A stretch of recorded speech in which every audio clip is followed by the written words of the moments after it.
Hello everyone, welcome back. We're going to be in Life of Fred Butterflies, so if you have a butterflies book, go ahead and pull your book out now. Remember, you can press pause at any time during this video. We're going to be on page 61, chapter 9, and the title is Campus Mail.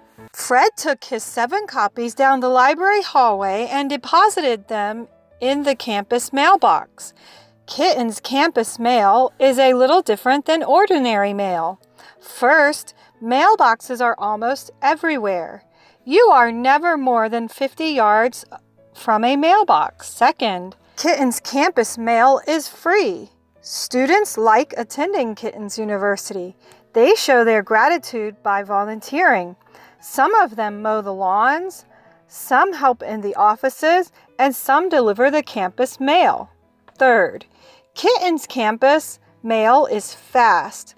Whenever any mail is deposited in a box, a special light on the top of the box turns on.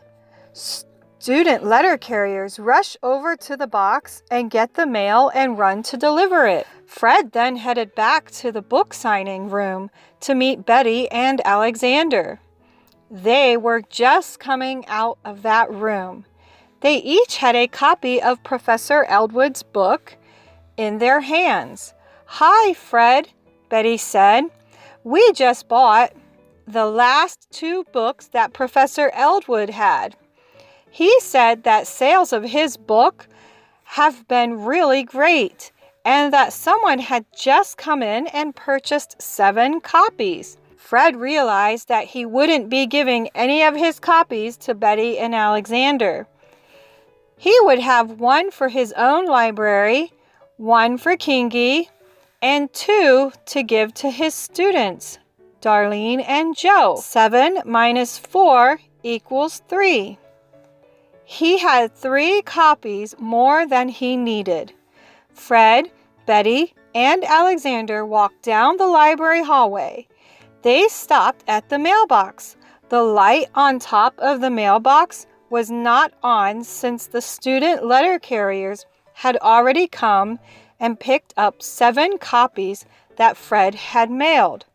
Betty said she was giving her copy to Darlene. Alexander addressed his copy to Joe. They dropped them into the mailbox. Fred had a lot of copies of the names for toenail in 300 languages, and no one except Kingy to give them to. They headed out of the library, and Alexander said, "Hey, have you guys had dinner yet? It's after 6 o'clock, and I haven't eaten since lunch." "Fred and I have been to the food court," Betty said, "but we would be happy to join you." Alexander didn't get to be 6 feet tall by skipping meals and drinking a lot of sugary slushy. They headed back to Harry's Hamburgers. Alexander ordered Harry's half-pound burger and a large glass of milk.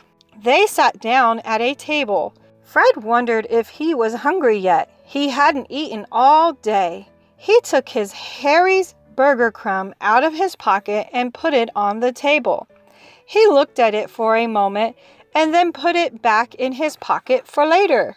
As Alexander munched into his half-pound hamburger, Betty turned to Fred and said, "Alexander really liked the constellation I named after him." After Alexander swallowed, he said, "One of the really neat things is that Alexander's triangle includes Orion's sword that hangs down from his belt. 3 stars inside my constellation." "2," said Fred. Betty and Alexander looked at Fred. They didn't understand. Finally, Betty asked, "2 what?" "2 stars in Orion's sword," Fred answered. They couldn't believe that this 5-year-old math professor couldn't count up to 3. Alexander finished his hamburger and milk in a hurry, and the 3 of them headed outside to count the stars in Orion's sword. Outside, Fred counted 1, 2 stars. Hey, you skipped the middle one, Alexander said. Fred smiled. Fred had an advantage over those 20-year-olds. His eyes were young. He told them to look at those 3 stars in the sword. Eye test. Look at the middle star in the sword. Does it look fuzzy? If so, you have great eyes. It isn't a star. Okay, that's it for today. Are you ready for your turn to play? Go ahead and grab a piece of paper and a pencil. Remember, you can press pause at any time. Let's begin. Number 1, 7 minus 4 equals 3 is true because 4 plus 3 equals 7. Why is 9 minus 4 equal to 5 true? Number 2, what day of the week has the most letters? Number 3, how many nickels would it take to equal 25 cents? Number 4, what is the ordinal number that follows fifth?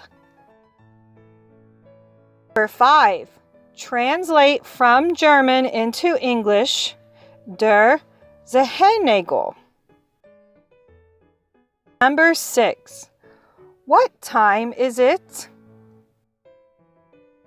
Okay, here are your answers. Go ahead and check your work. And are you ready for today's homeschooling meme? Here you go. I hope you enjoyed that one. I'll see you back tomorrow for Chapter 10. Bye for now.